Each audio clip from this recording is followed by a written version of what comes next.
ये दुख मेरा भी है कि जब किसी दूसरे कांग्रेस नेता की यहाँ वास्तव में अगर होता है तो सब खड़े होते हैं, तो फिर एक समाज के साथ अगर गलत होता है तो सबको खड़े होना चाहिए। लेकिन जो तांडव किया गया उस तांडव का तो जवाब दो, जो मकान ध्वस्त किया गया है उसका जवाब दो।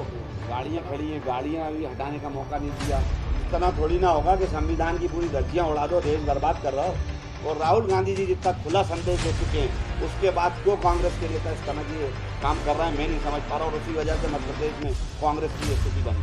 पुलिस उनकी गिरफ्तारी करती, हम सहयोग करते हैं। जो उससे ज्यादा उपद्रवी से ज्यादा माहौल पुलिस ने खराब कर दिया है। देश संविधान के दायरे से चल रहा है या किधर चल रहा है समझ में नहीं आ रहा। ये देश को हमारे बुजुर्गों ने भी आजाद कराया है, खून पसीना बहाया है, इस तरह थोड़ी ना बर्बाद होने देंगे। ये छतरपुर में जो हुआ दोनों घटनाएं अफसोसनाक है। थाने में जो उपद्रव हुआ वो भी कहीं ना कहीं बहुत अफसोसनाक है कि थाने में इस तरह की बदतमीजी हुई जो बताया गया, जो वीडियोज आए, जो फुटेज आए।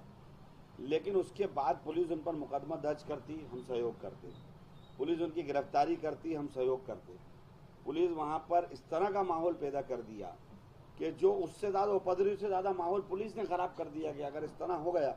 और उसके बाद एक मकान को, दूसरे मकान को एक टारगेट किया, 20,000 स्क्वायर फीट का बना हुआ मकान जिसकी अनुमति है, बैंक से लोन है, तमाम उसकी परमिशन है, उसको बिना कारण तोड़ दिया। और देखिए जिस तरह से फुटेज है कि गाड़ियां खड़ी हैं, गाड़ियां अभी हटाने का मौका नहीं दिया।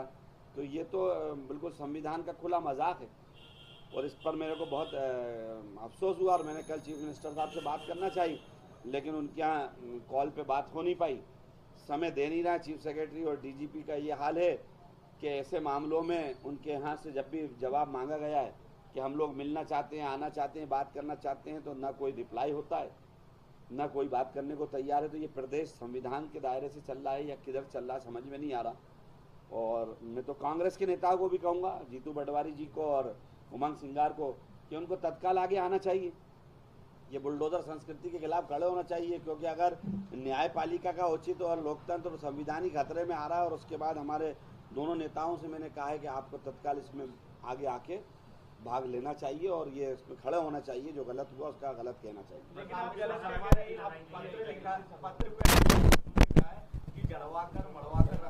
गांधी को भेज दो पत्र, हम तो ऐसी कार्रवाई सरकार करेगी। किसने बोला? विधायक रामेश्वर शर्मा।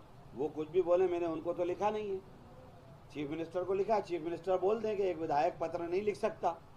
ये शब्द जो वो विधायक जी कह रहे हैं वो चीफ मिनिस्टर कह दें, चीफ मिनिस्टर कह दें, चीफ सेक्रेटरी कह दें, डीजीपी कह दें, फिर उसका जवाब हम देंगे। मस्जिदों के बाहर आज अधिकारी की ड्यूटी लगा दी गई है पूरे क्षेत्र में। आज वहाँ पर थोड़ी स्थिति अप्रिय है, तो मस्जिदों के आसपास ड्रोन भी लगाए गए, भारी पुलिस बल तैनात है। नहीं देखिए, हम तो कह रहे हैं मस्जिद के पास भी लगाओ, अंदर भी लगा दो। हम तो पूरी मस्जिदों के अंदर खुद सबको आमंत्रण कह रहे हैं कि आप हमारी मस्जिदों में अंदर आके बैठ जाओ, देखो हमारी मस्जिद में होता क्या है, कितना शांति का पाठ होता है वो भी देख लो। लेकिन जो तांडव किया गया उस तांडव का तो जवाब दो, जो मकान ध्वस्त किया गया है उसका जवाब दो। इस तरह थोड़ी ना होगा कि संविधान की पूरी धज्जियां उड़ा दो, देश बर्बाद कर रहा हो।